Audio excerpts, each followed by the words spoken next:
영국 방위산업체 키네틱사가 개발한 무인기 제퍼7이 2주간 장시간 연속 비행에 성공했습니다.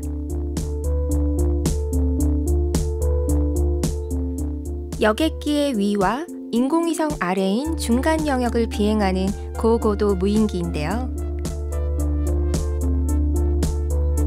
낮에는 태양전지로, 야간에는 전기로 동력을 활용했기에 가능했죠.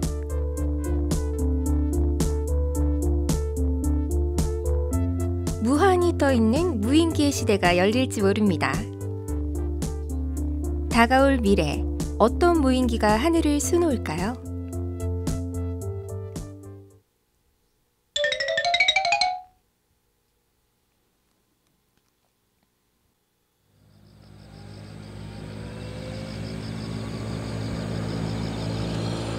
전남 고흥의 하늘에 울리는 프로펠러 소리.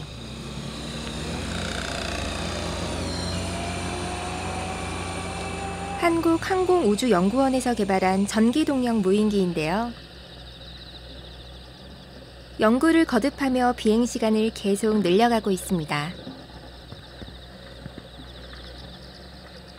그만큼 국내 무인기 기술도 향상되고 있고요.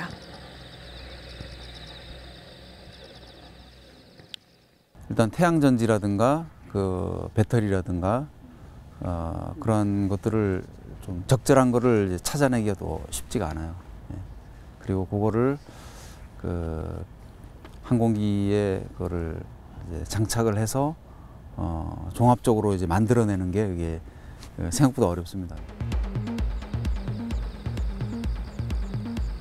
항공우주연구원의 전기동력 무인기는 현재 10km 상공까지의 비행에 성공했습니다.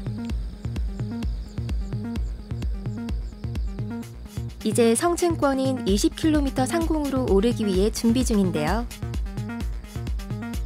성층권 가까이 오를수록 여객기와 충돌할 위험이 적고 악천후가 없어 태양광을 지속적으로 얻을 수 있죠. 그런데 성층권으로의 진입은 여간 까다로운 게 아닙니다.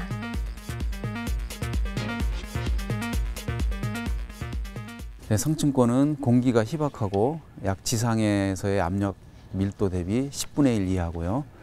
그리고 상당히 춥습니다. 영하 75도 가까이 되고요. 그리고 그 태양으로부터 오는 태양 광선이 상당히 강한 그런 환경 조건이라서 이런 것들을 이기려면은 튼튼하게도 만들어야 되지만은 또 그러한 저온에서 견딜 수 있도록 기체를 설계를 해야 됩니다. 기체의 날개가 클수록 공기가 적은 성층권에서 오래 버틸 수 있죠. 동시에 위까지 가려면 공기 저항을 최소화하는 형태로 제작해야 합니다. 이래저래 공기와의 전쟁이죠. 비행 제어 컴퓨터와 관제 장비를 이용해 지상에서 사람이 무인기를 조종하는데요.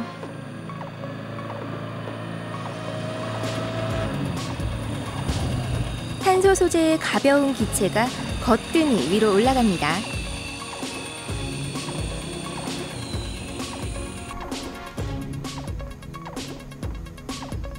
위에서 바라보니 색다르네요.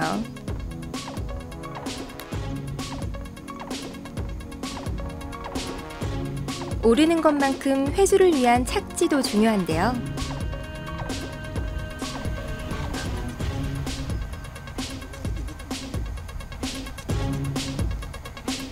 (38) (39) (37) 사뿐히 내려앉는 전기 동력 무인기. (15) 대단하죠?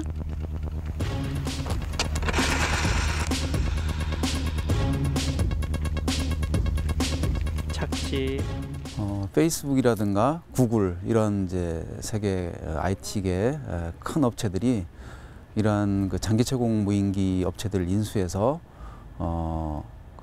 통신 중계 또는 인터넷 중계 등을 통해서 각 회사의 이익을 증가시키려는 그런 노력들을 하고 있습니다. 2013년 무인항공기 회사인 타이탄은 날개폭이 10m인 솔라라10을 띄웠습니다. 이는 한국항공우주연구원의 전기동력 무인기와 비슷한 크기죠.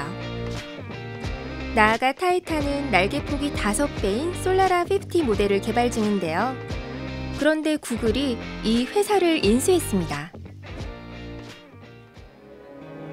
경쟁해진 페이스북은 아쉬워했다고 합니다. 무인기 시장의 구글과 페이스북이 거대 IT 기업들이 갑자기 공중전을 벌이는 건 이유가 있는데요. 통신을 위해서입니다. 인공위성은 지구의 자전에 맞춰 움직이기 때문에 한번 관측 지점을 놓치면 한참을 기다려야 하죠. 반면 전기동력 무인기는 자유자재로 움직여 통신 장비를 달면 인공위성을 보완할 수 있죠. 즉, 하늘의 길을 통해 통신의 길을 차지하는 것. IT 기업이 숨겨놓은 진짜 발톱입니다.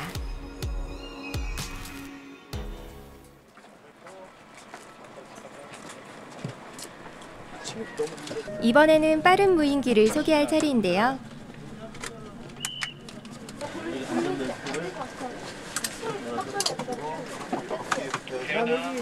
우선 헬기의 특성을 알아야 합니다.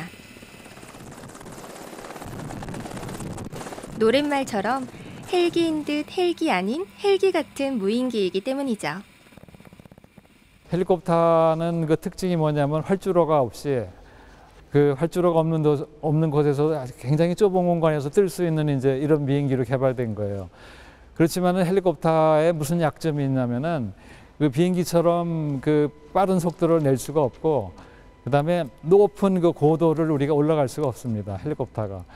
그래서 이제 이 틸트로타라는 비행기인데, 이 비행기가 그 헬리콥터의 역할도 하고 이제 비행기의 역할도 하는, 그러니까 헬리콥터처럼 활주로가 없는 데서 떠갖고 그 다음에 나중에는 이제 속도를 내서 비행기의 속도를 낼 수 있는 그런 이제 두 가지의 역할을 하도록 이제 개발된 게.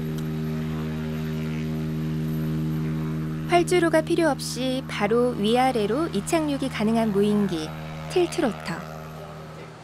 헬리콥터와 비행기의 장점을 모두 모았는데요. 헬리콥터처럼 떠서 이 로타가 이제 돌다가 앞으로 좀 기울이는 이런 과정이 있습니다. 그거를 우리가 천이 과정, 천이 비행이라 그러는데, 그 과정이 이제 굉장히 어려운 과정입니다.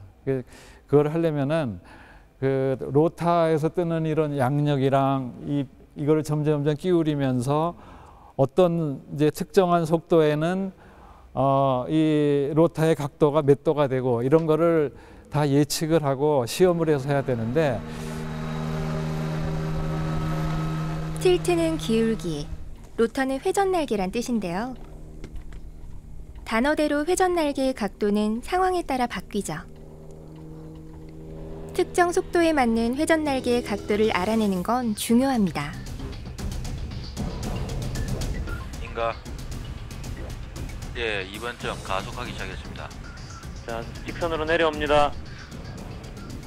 등속 확인 110, 115, 120, 125, 130, 135, 140, 145, 150, 155, 160, 165, 170, 170. 틸트로터의 날개는 이착륙 시 헬리콥터의 날개처럼 수직으로 움직여 활주로가 없어도 되고, 210, 220, 전진 시 비행기의 날개처럼 수평으로 움직여 빠른 속도가 가능하죠. 250도달, 260. 지금 이제 무인기가 할 수 있는 게, 그 말하자면은 3D를 할 수 있다고 이렇게 이제 얘기를 합니다. 그러니까 이제 위험한 곳에도 가고, 그 다음에 이제 제일 어려운 게 조종사가 한번 이렇게 뜨면은 막 3시간 이상 이렇게 가면은 굉장히 어려워요. 5시간 이렇게 하면은.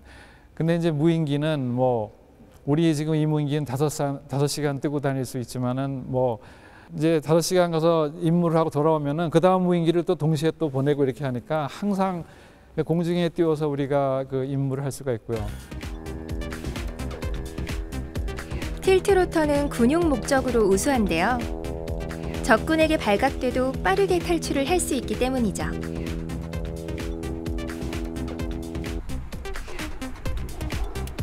민간용으로도 해안성 감시, 환경 관측, 원양어선을 위한 어군 탐지 등 활약이 기대됩니다.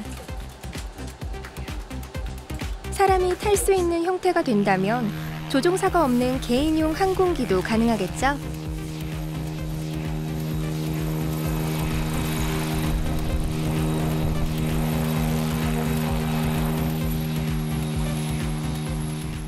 일단 사람이 위험할 때, 그리고 사람을 인력이 많이 쓰는 현장에, 그런 현장에 저게 이용이 된다면 크게 보면 택배나, 그리고 다른 쪽에 보면은 방범 활동이나 이런 거에 대해서 수직으로 뜰 수 있는 저 비행체가 돌아다닌다면은 사람보다 더 정밀하고 사람보다 더 확실한 그런 활동들을 할 수 있을 것 같고요. 그리고 좌표가 입력돼 자동으로 목적지까지 가는데요. 일반인이 조종수를 익히기 어렵기 때문에 유용하죠. 하지만 혹시 목적지에 다른 장애물이 있다면? 걱정할 필요 없습니다. 충돌 회피 시스템이 있어 장애물을 피하도록 설정하죠. 우리 비행기는 활주로가 엄대로 뜨니까 그러니까 아파트 옥상이라던가 뒤에 주차장 정도라면 제자리에서 이렇게 떠갖고 어디 데려다 달라고 이제 그 소프트웨어에다 명령을 하면은 거기에 데려다 주는 거죠. 데려다 주면은 별로 그렇게 뭐 막 비행기 좀 조종할 필요가 없어요. 조종할 필요가 없이 그 소프트웨어가 다 알아서 이제 이거를 조정을 해주니까 그렇게 될 때 저희가 보기에는 그 개인용 항공기가 이제 개발이 된다고 봅니다. 무인기가 그릴 다양한 미래 사회의 모습. 자, 이제 출발한다. 네, 아빠. 우주공항으로 자동 항법 비행을 시작합니다. 뜬다.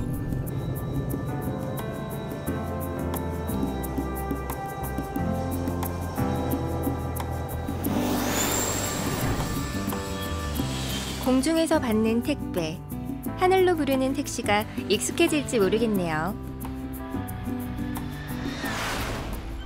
Bonjour, comment ça va?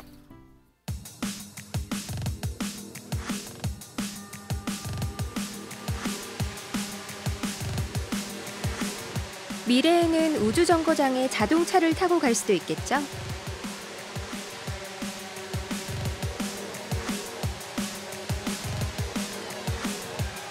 주차장에 차를 주차하는 것만큼 우주정거장에 자동차를 주차하는 건 쉬울 겁니다.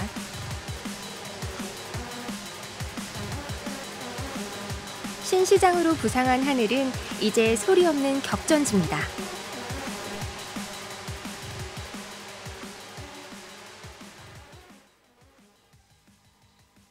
길을 잡는 자가 세계를 지배한다고 하죠.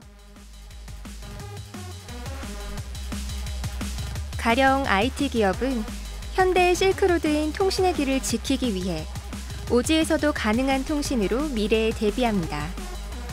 하늘의 무인기를 와이파이 공유기처럼 쓰는 역발상을 통해 말이죠. 자, 이제 우리도 차곡차곡 준비해 1등을 향해 나아가야겠죠?